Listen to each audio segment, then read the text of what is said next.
It's time for more heated debate. Tonight we're in Chesterfield, and welcome to Question Time.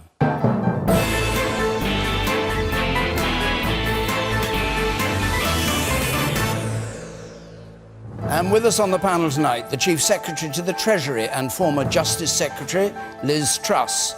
Labour's Shadow Foreign Secretary, former barrister who specialised in human rights law, Emily Thornberry.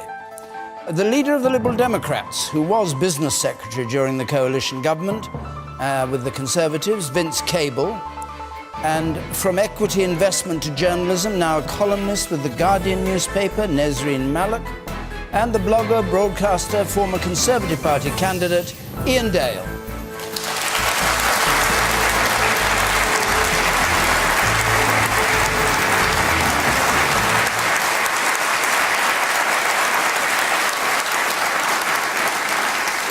And as ever, you can join in the argument on social media using our hashtag BBCQT. Question from Anne Britton, please. Should children of the Windrush generation be given financial compensation for stresses and hardships suffered? Financial compensation for what they've been through. Emily Thornberry? Well, I think the first thing that's got to be said is that the Windrush generation are suffering because of the callousness and the incompetence of this government. I think that in the end, you know, the tone that is set by politicians. And they talked about wanting to introduce a hostile environment for illegal immigration. But they had discussed and they knew that there would be people who were legally here that would be adversely affected. And they cannot say that they've only just found out about this, because I wrote to them a few years ago about one of my constituents who came here as a child and who was here for years, decades. He lost his job. I wrote to the Home Office. I pleaded with them. I said, oh, come on, this is obvious he's British. Why aren't you letting him have his status sorted out? And they refused, and we had to go all the way to court. And only when we got to court did they accept it. I mean, you know here, Junior Green, you know, the man who went home went to where his mum had originally come from. He came here as a babe in arms, and he went back, and because his mum was dying, and then when his mum died, they sent the body back. The British had no problem with the body going back. They just had a problem with the son going back. And so he missed his mother's funeral. I mean, how callous is that? When this hostile environment, as you put it, was first created, why didn't you vote against it? You abstained on the bill in 2014. Why did you do that? The point is that... the point is that. Why did you abstain? Well, let me answer it. The question was that once the legislation has been brought in, it is the way in which it is applied. There is a great deal of discretion that is available to ministers and to members of staff within the Home Office. And they set the tone, which was this. We have to cut immigration down to tens of thousands. They knew they weren't going to be able to do that because it was free for people to move in about from Europe. And so the only way that they could cut back on immigration was people who came from outside of Europe. And I tell you, it is so difficult for people to come as visitors or to come here from outside of Europe. And that is because they've been chasing this false target that they knew they would never be able to reach. Which is why so many people have ended up having to go to appeal. I just repeat my question. Jeremy Corbyn, your leader, voted against this legislation. You abstained on it when they said that landlords had to check whether people... You're nodding. Why did you abstain? Why didn't you vote against it if you feel so passionate Because in about principle, I don't have a problem with landlords checking and employers checking. Right. What I do have a problem with was that there had been a section which had been in the old legislation, since you asked, in the old legislation, which this new legislation took out. This protection for people from the Commonwealth was taken out in this new legislation.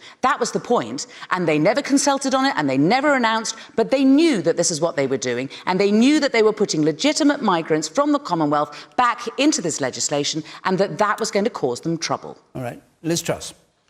Well, clearly the situation is incredibly distressing for those people of the Windrush generation. We've all seen the stories, and we are very, very sorry for what has happened. Genuinely sorry, because you can see the optimism which people came to this country, the help that they've given us in terms of fighting in the war, building up this country, and to see people in those situations of distress, whether it's being trapped overseas or in a bureaucratic Kafkaesque nightmare here in Britain is appalling, and we have made a mistake as a government. The Home Secretary has apologised, the Prime Minister has apologised, and we want to do all we can to put it right. We've set up the unit, David, and that will help the children of the Windrush generation as well as the Windrush generation.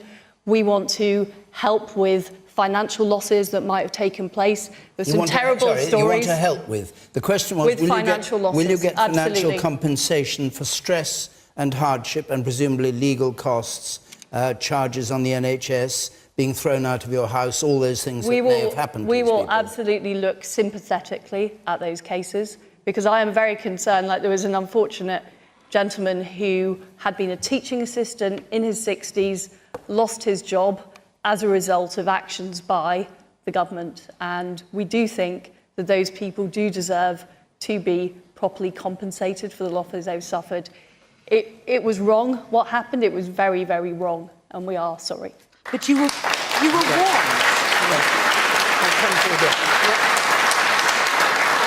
Nazreen Malik. Well, I think it's completely bizarre that all these politicians who have voted for these acts continuously over the past 8 years, in 2010, in 2012, in 2014, and in 2016, to suddenly be bemused as to how it all happened. We can't carve out the Windrush generation and then decide that because that's happened and we've given them financial compensation, then there is no problem. There is a fundamental infrastructural cruelty that has started in 2010 when David Cameron decided that the Tory party can become the nasty party once more. And I think that this whole, we're sorry, it was a mistake, it was a snafu, it was a bureaucratic error, it was an unintended consequence, is a cop-out. The buck stops with Theresa May, who began the hostile environment in 2012, and this will not go away with financial compensation.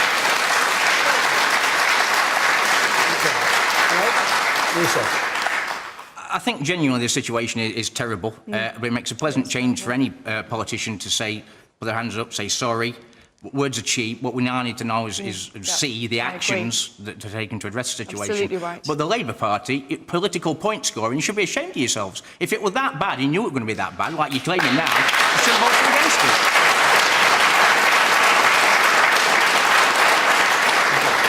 it. Vince Cable. Well, actually, I agree with the gentleman in blue. I mean, there is a lot of political point scoring. The fact is we all, in the political world, have some responsibility for this. I mean, the process of becoming increasingly intimidating on immigration policy, it started the early days of the Labour government. If you remember Jack Straw, David Blunkett, they felt there was a public mood hostile, and they became tougher and tougher. In my government, we indeed adopted this ludicrous immigration target. Some of us spent 5 years fighting it, but yeah, I mean, I voted for some of this legislation as part of a compromise, so have some responsibility for it, and of course it continues to this day. But I think bringing it back very specifically to the Windrush generation, there are 50,000 people, many of them insecure. They've got to be given proper security and basis for staying here. But the problem goes much wider than that. The problem goes much wider than that. I mean, just to give one very simple example, one of my constituents is a woman who's been here all her adult life, Jamaican origin, dying of cancer within probably the next few weeks. And she wants her common law husband, who's Jamaican, in Jamaica, to come and spend the last few weeks and months of her life so she's cared for. And they will not let her in. You know, and this is the default position when you're dealing with compassionate cases of this kind, and there are many, many of them, visitors, is always to say no. And this culture has been built up over many years, and it's because the politicians of all our parties have believed that that's what the public want. And I think one of the genuinely good things to come out of this is the outpouring of genuine decency from the public and an outrage that this has happened. And I think this is a very good check on everybody in politics that we've just got to change the emphasis. Of course, immigration needs to be managed and controlled. We all accept that. But it's got to be done in a proportionate and humane way. And at the moment, it isn't.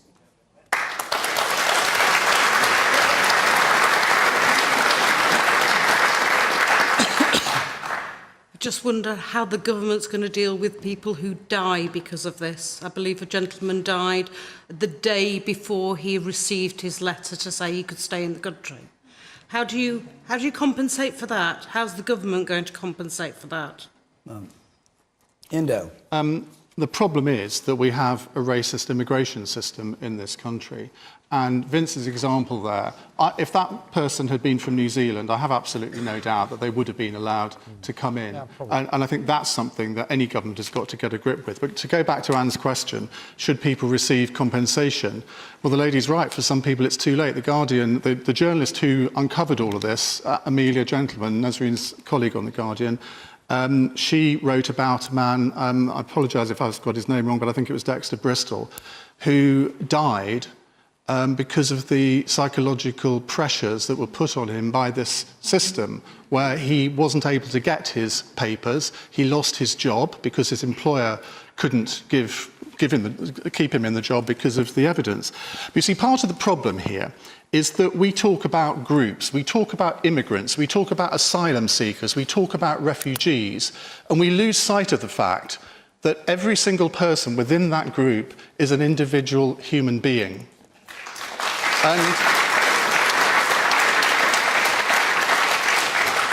And when, as a government, you start using language like a hostile environment, you say it's to deter illegal immigrants. A lot of people don't look at the word illegal, they just see the word immigrant. So you create an atmosphere of hostility. And then the next stage is that you send vans around North London with "Go Home" written on them and urging people to dob people in. Now, I don't know if you know how many people were actually sent home as a result of those vans. Yeah, 11. Now, was that really worth it for the fact that all the anguish that it caused, not just people who may have been here illegally, but people who were here quite legally? And the final point on this, I would say, is if you were an EU national now, persuade EU nationals who phone into my radio show telling me that they're worried about their settled status, I've tried to persuade them, no, of course you'll be fine. Well, you look at this, and if I was from one of the EU countries, I would be feeling quite nervous at this point.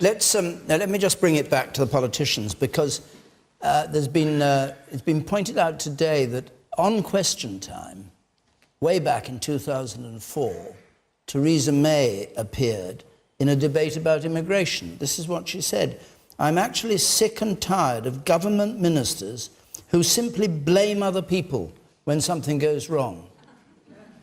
Does this mean heads should roll, do you think, in this case, rather than blaming the Home Office, blaming the border agency? Well, in this case, both the Prime Minister and the Home Secretary have apologised. They have taken responsibility for the decisions that have been made and the way the system is worked. And that is right, because ultimately civil servants answer to ministers. It's ultimately ministers' responsibility. The Home Secretary has acted to set up this unit to help people. And I just want to give the message out that if anybody is concerned about their status, it is very important they get in touch. They will get a sympathetic hearing. Okay. I just wonder how bad it has to get. Listen, I mean, I've resigned in the past. It's really painful. But I do think you do need to take responsibility. We have heard that there have been people not able to attend their mother's funeral. We have heard that people have died. We have heard that people have worked in the National Health Service and then suddenly weren't allowed to even get the assistance of the National Health Service later. We have heard the most terrible circumstances. And you know, sir, when you said that we knew, we did not know. That was the point. Was that they took this protection out of the legislation and they didn't consult on it and they didn't announce it. Your government was using the same kind of language. We didn't. Yes, you did. Hello? John Reid, when Go he was, Home vans? No, John Reid, when he was Home Secretary, he was talking about making it much more difficult for people who were here illegally. Alan Johnson actually used the phrase hostile environment. So don't just blame... I'm not going to...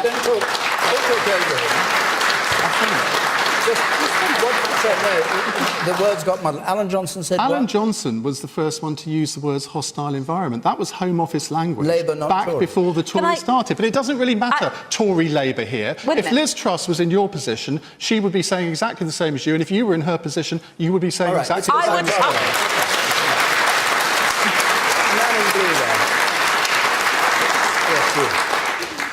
when you lose your house, when you lose your job, when you can't get NHS service, sorry, it's just not good enough. It's how we saw action, both from Labour and Conservatives, because it's just words at the moment. OK, and the woman here on the left, you. Just going back to what Vince said about the issue with the immigration, my sister is married to a gentleman from South Africa. They have a child together, and she's actually got to emigrate to South Africa next month. And it devastates me that my little sister and my niece are not going to be in this country anymore because they've applied, they've been denied. He has to he had to appeal to be able to come into the country to watch his daughter be born. And I don't see how is that right? That you know, families are being split up over this, and I know it's not the the direct point that they started on, but is this ever going to change? OK, and the woman there in the fourth row. Yes. In any other business or industry, if it was in a school, someone who's made such a catastrophic error of judgment would be forced to resign. And I think this is where we're at now. If you're apologising and saying sorry and saying it was a mistake, then you need to go. And it's quite simple. All right. Yes, behind. To be honest, I wouldn't trust Theresa May to run a bath, let alone run this country. So she's an absolute disgrace. I never thought I'd agree with a Tory minister, to be honest with you. I'm not a minister. Or someone that stood as a Tory MP, but I think this goes deeper to the heart of the issue. This government and the Tories just don't give a monkeys about the working class. And take one more point from you in the second row there. Vince Cable talked about an outpouring of decency from the public. It would be novel, wouldn't it, if we could see something similar from our politicians and the leaders of our country.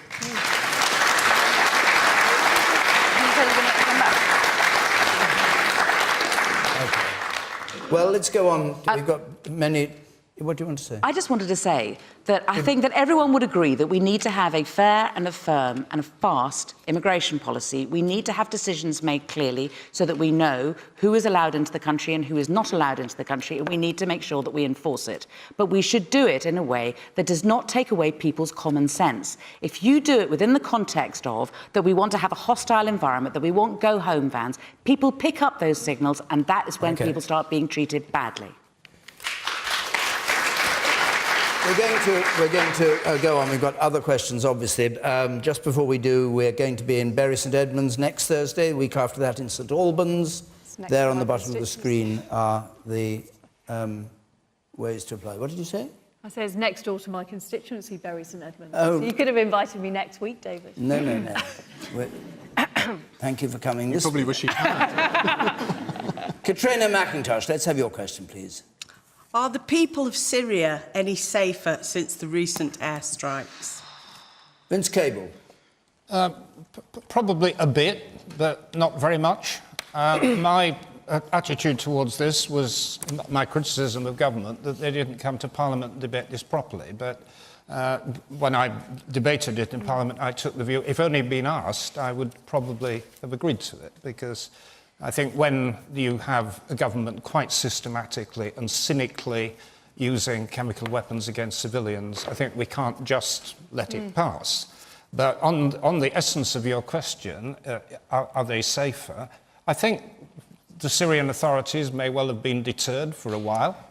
But the really alarming thing about this problem, I mean, when I looked it up, I discovered that over the last 5 years, chemical weapons had been used over 200 times in Syria, but nobody had responded to that.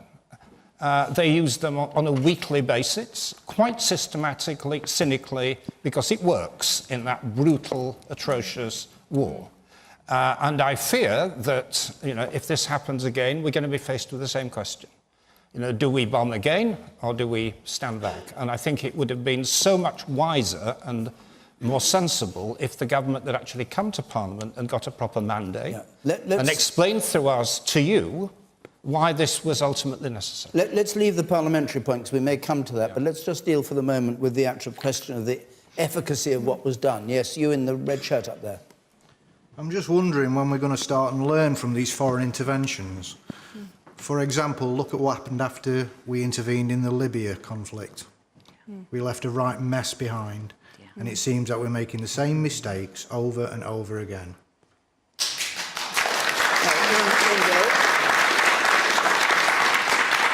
I think so. That's an extremely understandable point of view. But just because you get things wrong in one of these missions, that doesn't mean to say that you get it wrong all the time. We can look back to Sierra Leone, can look back to Kosovo, and plenty of other cases where intervention... Yes, of course, Iraq got wrong. I totally agree with you on that. But, well, Afghanistan, you might be able to argue that one. But there are plenty of occasions when Britain and the international community have intervened to good effect. To answer Katrina's question, the answer is yes.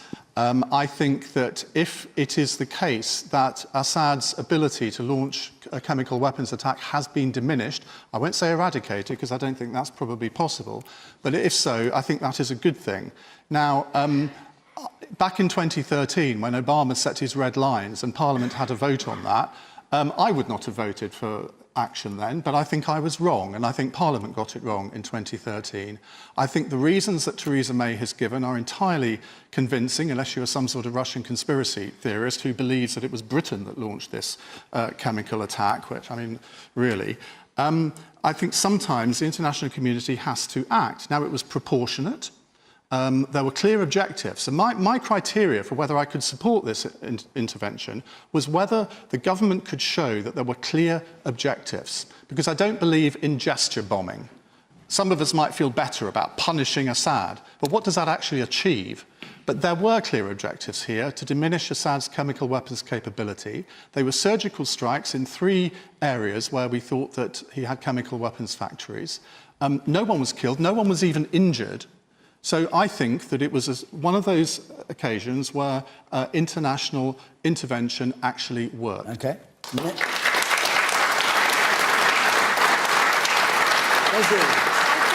I think, to answer your question, I think probably they're safer for the next 2-3 days. I don't see how this is going to be a fundamental change of how things happen in Syria. If Syrian citizens are not going to be gassed, they're going to be bombed, or they're going to be shelled, or they're going to be arrested and tortured. And I think my issue with this is that it's always framed in terms of, is foreign intervention good or bad? And in a situation like Syria, which is so messy, and which has actually, to be fair to the government, has changed dramatically over the past 7 years. The entrance of ISIS made things unpredictable, the alliance with Iran and Russia has made things messy. I don't think it's helpful to speak of things in terms of should we intervene or should we not intervene. The most important thing is to have a strategy. If you're not intervening, have a strategy for not intervening that involves sanctions, engaging with allies, punishing Iran and Russia, having a robust humanitarian effort and taking in refugees.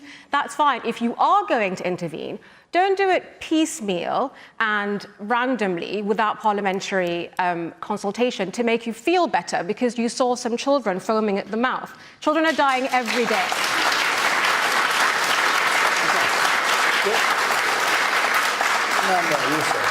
Yes.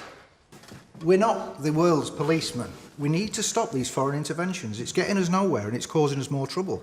We've seen this over the past 15 years. So you're against this one, obviously? Yes, absolutely. And any intervention? Not necessarily any intervention, but there never seems to be an end goal. There never seems to be, what do we want to achieve out of this? But there was here, that's the point. Hang on, Emily Thornton. No. Do you want to answer him? If they use chemical weapons again, what do? Do we bomb them again? Emily? I mean, I think you're absolutely right.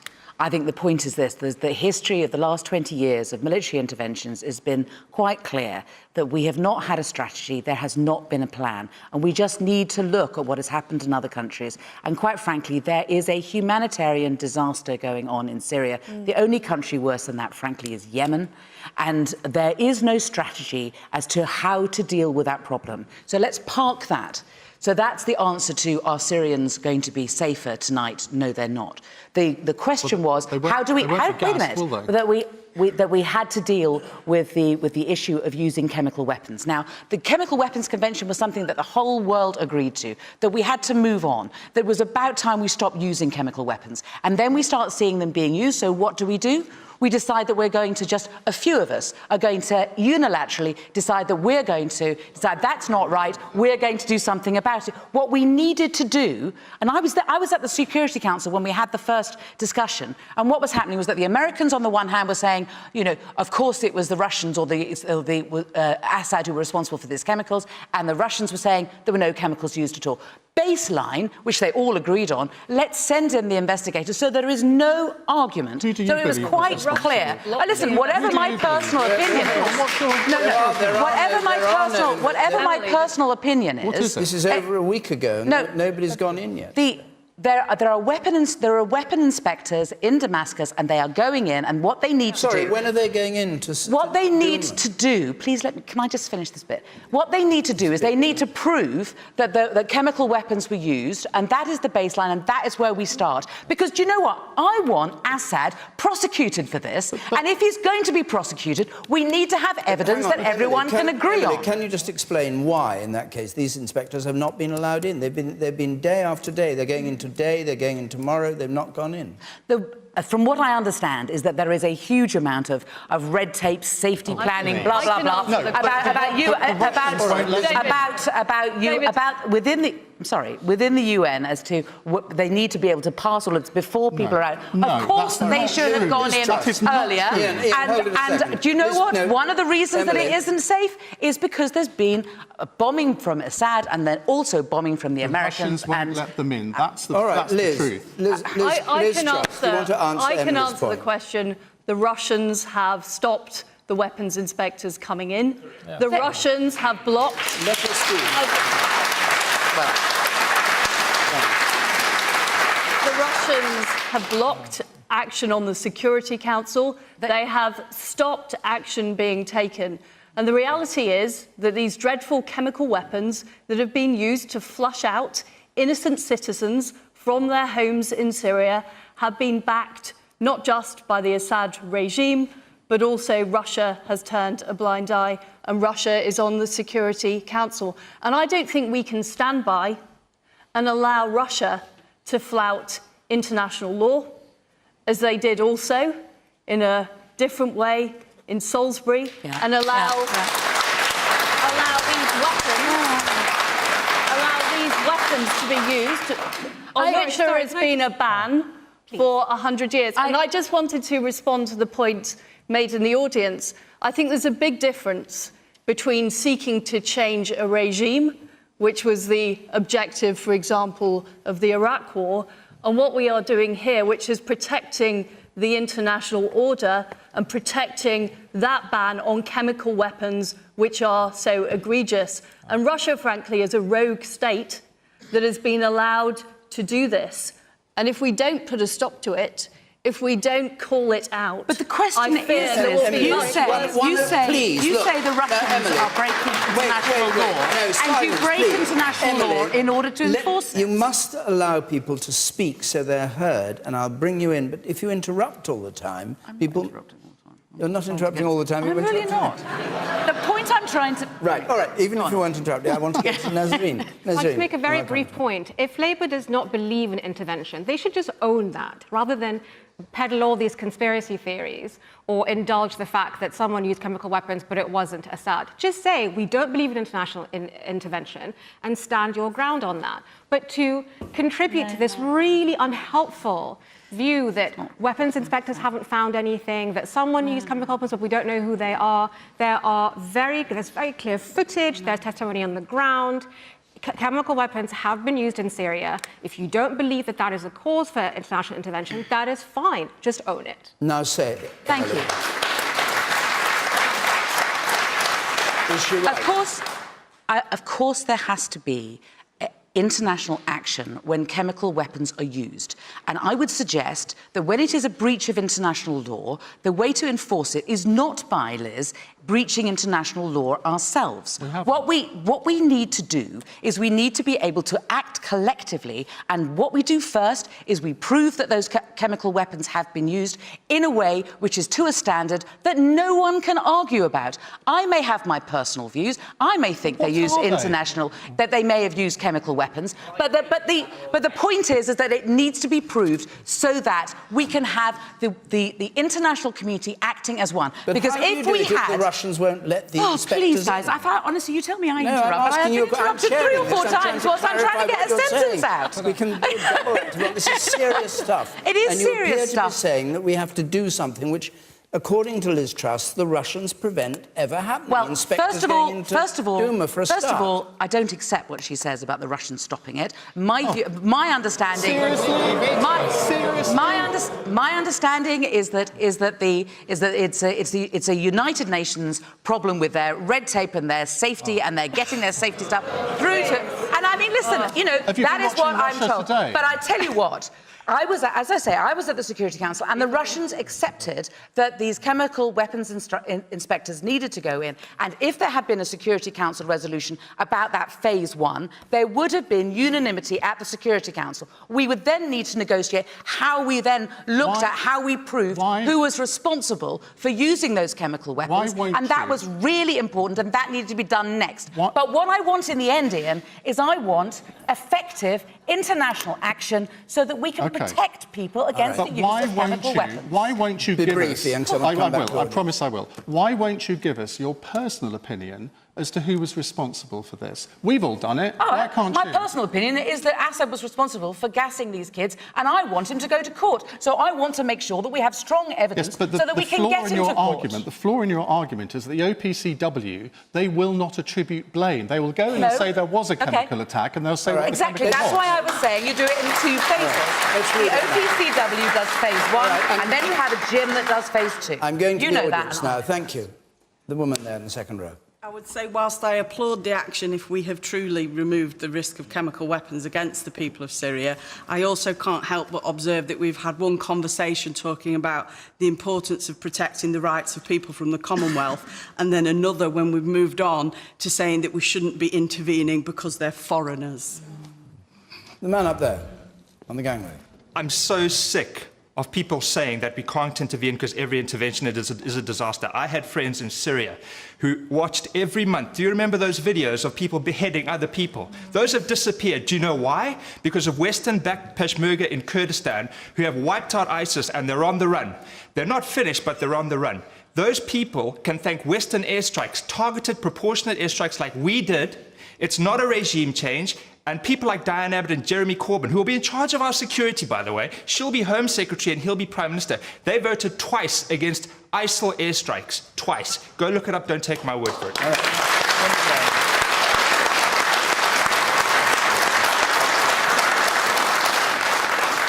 The woman in the second row, 2 in there, yes. How can we trust the findings of the weapons inspectors when the Russians have now been in charge and policing that area for the last 10 days? It's difficult, but you know, but the US Secretary of State, right, James Mattis said the day before the bombing, he said we don't have any definitive evidence, we only have social media indicators. So I'm just saying we do need to do the best we can to get as strong as evidence that we can, so that we get the international community to step up and do its job and make sure that we don't ever see these weapons used again. The man there in the third row. That's what I said, Secretary of State. You in the third row from the back, yes.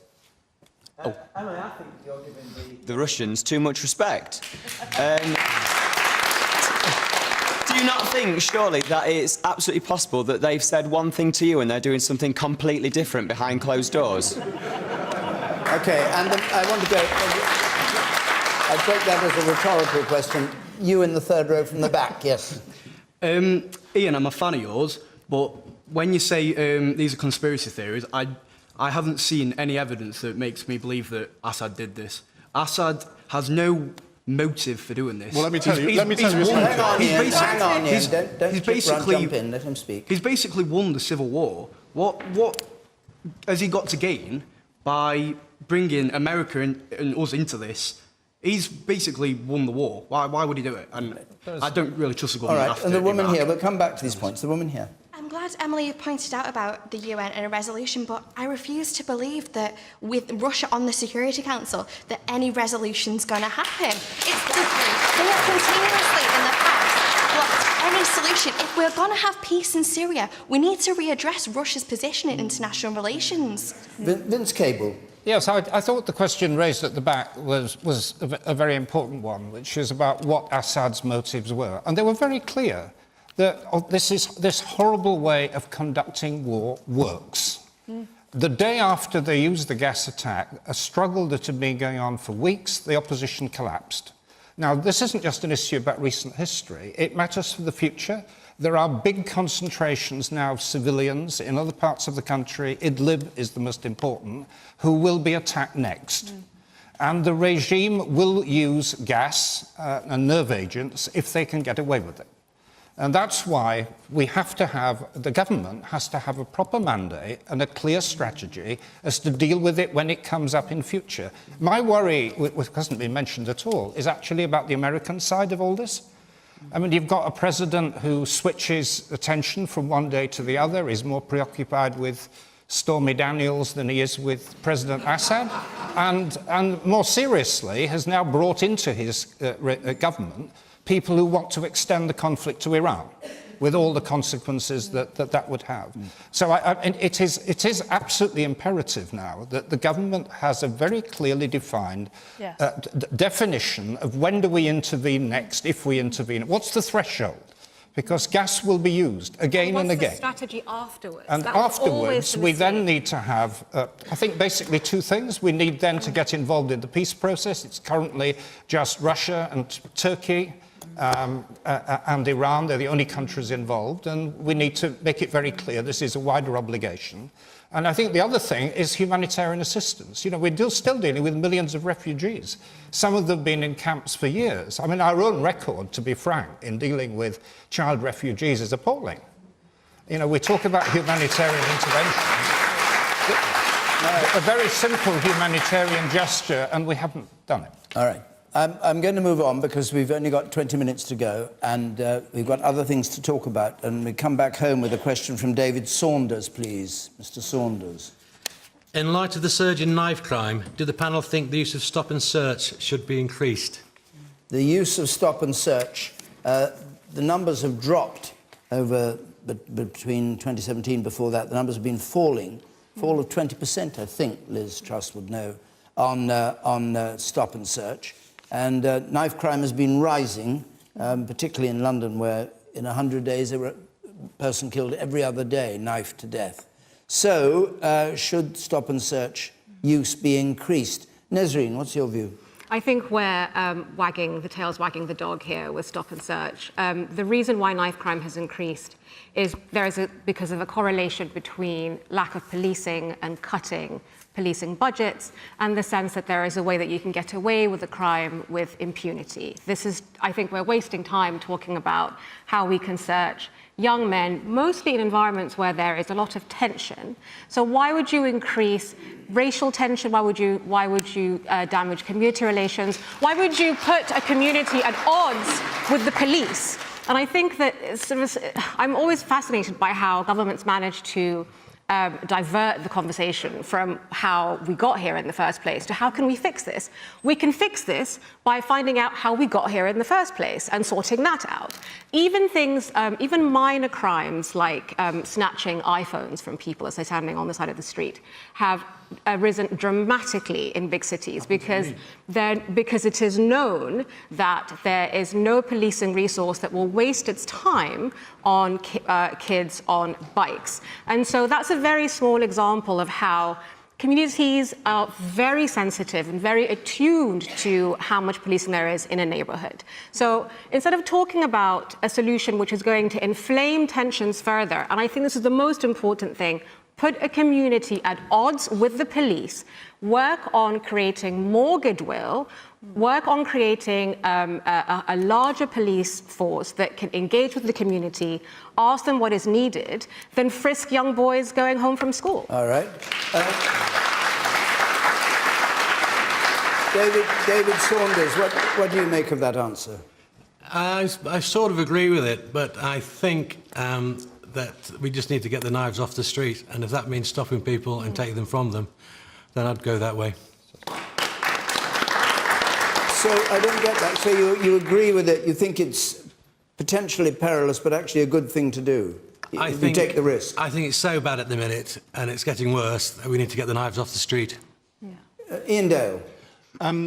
Only 8% of stop and searches are knife crime related. The overwhelming majority are drug related.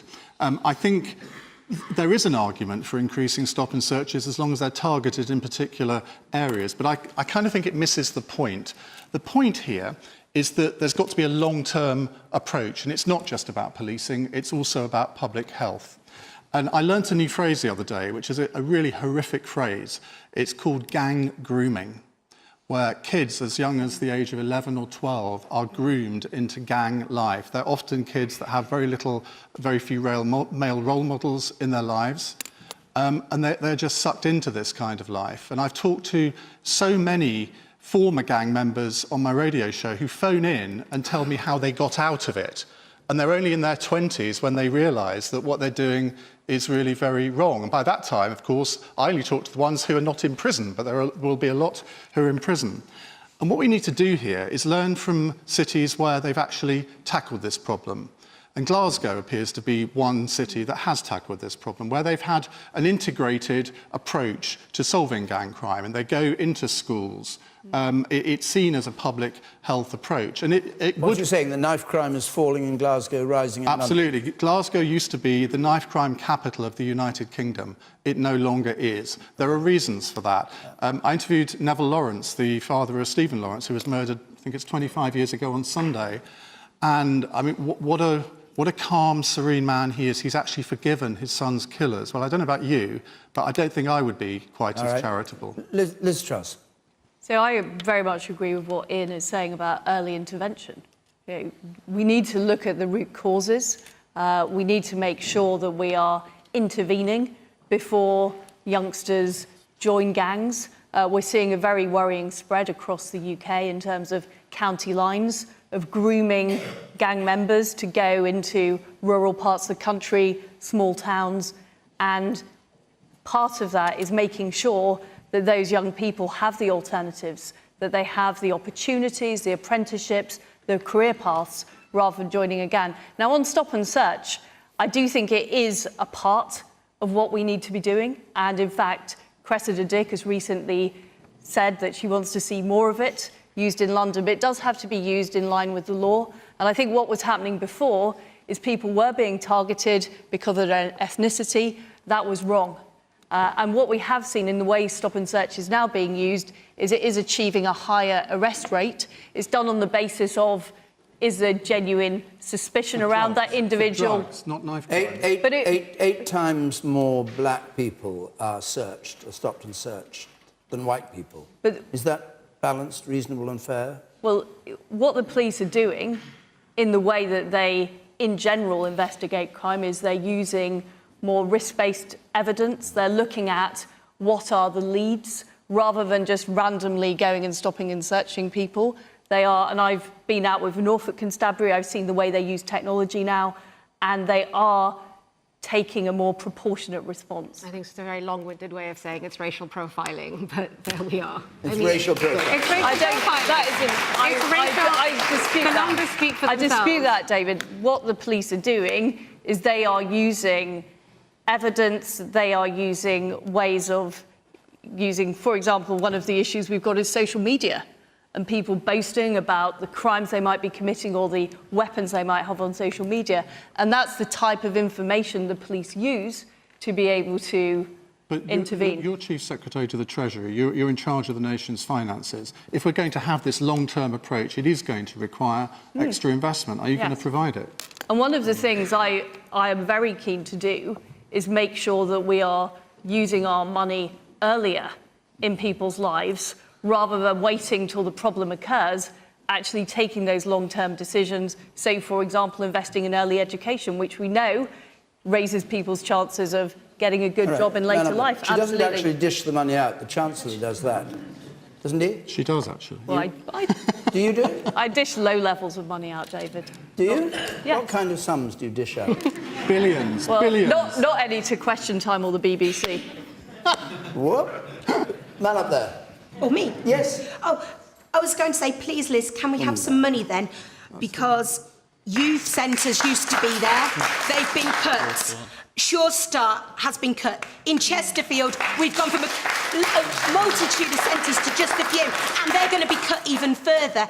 And as an early years practitioner, my money has been cut and cut and cut some more. So yes, if you want your early intervention, please, please, please give us the money for those of us that are there to do it, to do our jobs. Well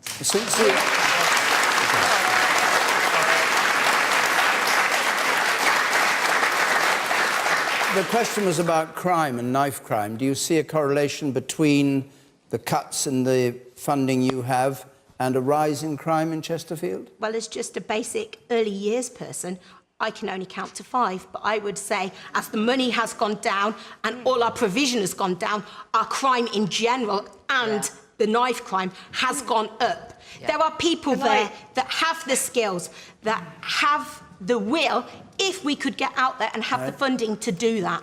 Liz, just Can I just respond to that? We are putting more money into childcare. I can't see it, I'm sorry. Before 2010, there was no entitlement for 2-year-olds on a low income.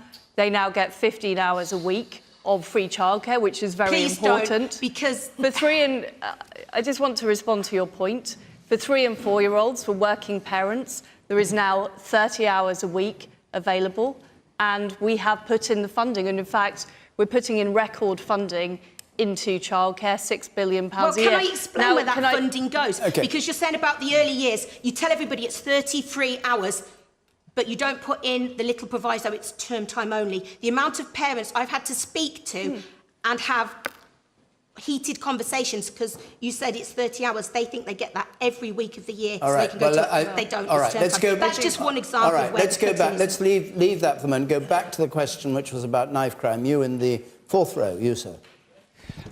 You say that you're going to educate children, and I'm guessing that you're wanting to bring this in at a school level, but you've just said then that all the money that you're piling into it are going to younger children. You said Sure Start, that's 2 years old, that's people that are still at nursery. You're not going to educate those children about gangs and things. It's going to come through at primary schools, it's going to come through at secondary schools, right. and it's all of these places where you're taking the money. Emily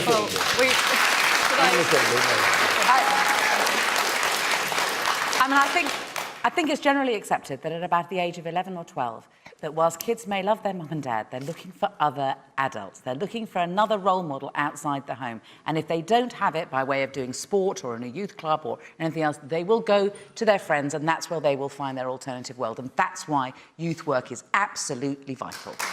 Can I make another point, though, which is this. We can only speak from our own experience, and I represent an inner London constituency, and we have had terrible, terrible deaths as a result of knife crime. I write too many letters to grieving mothers. I know far too much about this. And there was a time when we had so many of these knife attacks that, frankly, kids who wouldn't normally even be carrying a knife started carrying them because they were afraid that other people were carrying them. And in those circumstances, I wholeheartedly agreed with what the police did next. Over a period of 2 weeks, they literally randomly, they stopped young people, and they stopped them randomly. They didn't do any racial profiling. They stopped everybody, and they searched them to make sure they weren't carrying knives. And they searched the parks. There were people hiding knives in the parks, and we had to stop it. And over that period of a couple of weeks, people then knew that they couldn't. And I then looked at the stats, and I spoke to my borough commander, and she had sat down with the cops beforehand and said, you're going to do this, you're going to be talking to all sorts of kids, you must do it respectfully, but you must do it firmly, we do not want any incidents, be careful, be polite, say thank you. And when we looked at what the racial background was of the kids who had been stopped, it did match exactly who was in my constituency during the day. And it was good. And it worked. All right. You, sir. Yes. I think there needs to be a twofold approach. I think actually some of the answers are quite similar to what we're talking about Syria. There needs to be a long-term strategy, education, and all the rest of the things that you're talking about, but sometimes there needs to be a short, sharp shock. And if stop and search or some other tactic stops people from being killed tonight, tomorrow, the day afterwards, then that's what we should do. Vince Cable. Yes, I think Ian made the correct point at the beginning, that actually the stop and search argument is beside the point. I mean, what is happening, it's particularly true in London, but it's true in other big cities in varying degrees, is you've got a big upsurge in the drug trade. What is happening is that primary school children are now being used to carry the drugs because they're relatively unobservable. We're dealing with the problem of guns as well as knives. And in order to deal with these things, I mean, it's a mixture. It's partly a resources question, but the question is how you do the resources. And I think the most important thing, actually, is having police on the streets. They've largely disappeared in many areas. And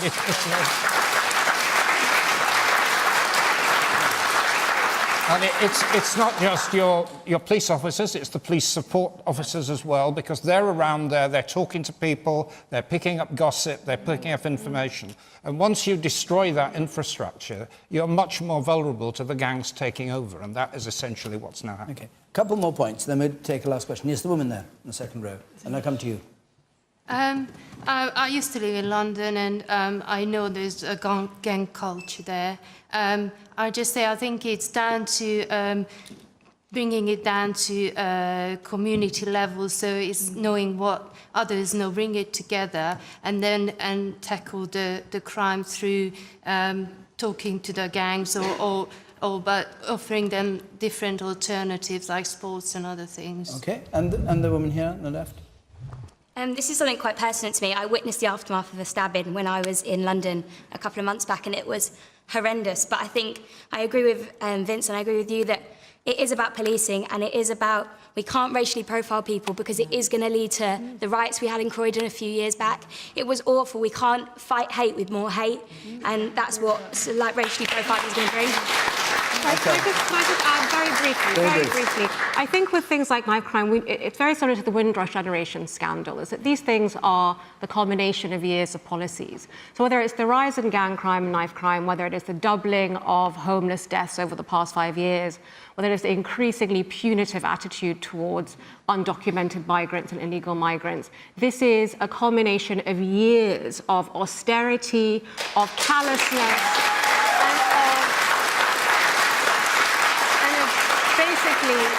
withdrawing, as a government, withdrawing from our communities and withdrawing from the ability to see people as individuals as opposed to corporate individuals that need to be managed. Okay. We've got 5 minutes left. We go back to politics and Westminster and take a question from Andy Newick, please. Andy Newick. Do the panel feel the Labour Party is two parties living under one roof and is divorce imminent? Is the Labour Party two parties living under one roof? I'll come to you, Emily, but not immediately. and is divorce imminent? Ian Dale, what's your take on that? Look, all successful political parties are big tent coalitions. Ronald to him. Margaret Thatcher won a huge majority in 1983 because she attracted huge numbers of former Labour voters over to vote Conservative because of the council house sales. Bill Clinton did the same thing. Tony Blair did the same thing. I mean, brilliantly, Tony Blair attracted people who previously could not consider voting Labour. So all political parties are big. OK, so can we come to where we are now? Well, where we are now is that the Labour Party is at least two parties, if not three or four. And Emily has been incredibly successful in making the transition to being a Jeremy Corbyn supporter. And I mean, she's been on Question Time, I think, more than anybody else in the shadow cabinet because she is the human face of Corbynism. But I don't think there's going to be a divorce. Politics is very tribal. It takes a lot for someone to leave their own party. I think there are one or two that might be on the verge of it. But where are they going to go? They're not going to cross the floor to the Conservatives. We're hearing that rich people have got £50 million for a new party. Well, Vince was a founder member of the SDP, I think, back in the day. That went well, didn't it? OK, Vince Cable. Vince. Yes, I mean, I think that you know, there are deep fissures in the Labour Party. It's very obvious, actually, when you're in the House of Commons. We've had in the last few weeks the argument about the Salisbury murder, we've had Syria, we've had anti-Semitism. And what is almost embarrassing is the way that large numbers of Labour MPs now publicly disown their own leader. And they do it very vocally, very openly, and the important question, actually, is what they're going to do about it. I mean, most of them are just sitting tight, waiting for something to happen. It may be that Brexit will be the trigger. I don't know. What's Emily doing, in your view? Well, I think Ian's comments were fair. But the question... That's twice you've agreed But with me I mean, tonight. I have some experience of this. I mean, as has been pointed out, I was in the last Labour Civil War. I was a Labour councillor in Glasgow, as it happened. That's where I started. And I was actually quite happy in the Labour Party until the extreme left took over, particularly in London. And I finished up in the SDP, now leader of the party of which it's part. It's been a part success, but the problem is that the British system is really designed for two parties, or two and a half in my case, and it's very, very difficult for a breakaway group to succeed under the British voting system, and that's why many of them hang back. But if there was any kind of political logic, they would leave, because they're fundamentally incompatible, fundamentally different values and ideologies. We have to speed up, because we've only got a couple of minutes left. Emily Thornberry, fundamentally different ideologies. Let's start with the manifesto. We're at the anniversary of Theresa May calling a snap election. And what the Labour Party discovered was that we agree with each other. And we put our agreement in a manifesto that was anti-austerity, that was about greater fairness in our country. It was a truly internationalist manifesto. And we said, we agree on this. And politics is all about how you change people's lives. It's about how you change people's lives, and it's the policies which is what is important, and that is what unites us. And we are a party of 600,000. And when the next election is called, we are going to win. We are going to win. Liz Truss. As long as we remain united behind the main manifesto, we will win the next election. You've said we will that show already. that there is hope and there is another way. It does not have to be like this. Liz Truss. The fact is, the main people's lives, the Labour Party seem to be trying to change as each other's. They're desperately trying to deselect MPs in seats across the country or council leaders. And when I look across to the opposition benches, I see people constantly eye-rolling, sighing, and I just say, file the divorce papers, for God's sake. Leave them! Leave them!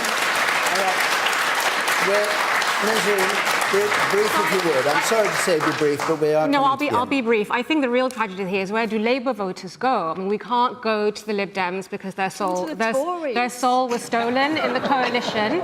And it's really painful to see this fight, because the Conservatives need an effective opposition.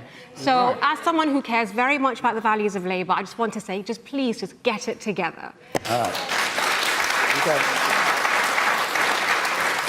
Our hour's up. Apologies to those who have your hands in the air still. Come back next time. It's the first time we've been in Chesterfield, but I've no doubt after tonight we'll be coming back quite soon, because it's great.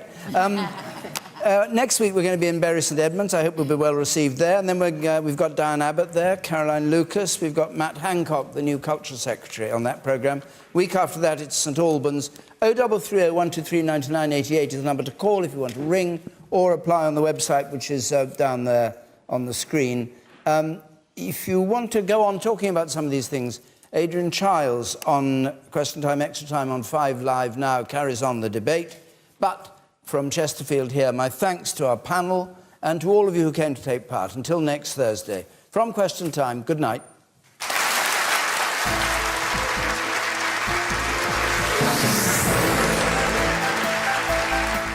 Talking about the bombing in Syria, putting morality in the spotlight and reviewing the political week with Richard Madeley. This week follows next here on BBC One.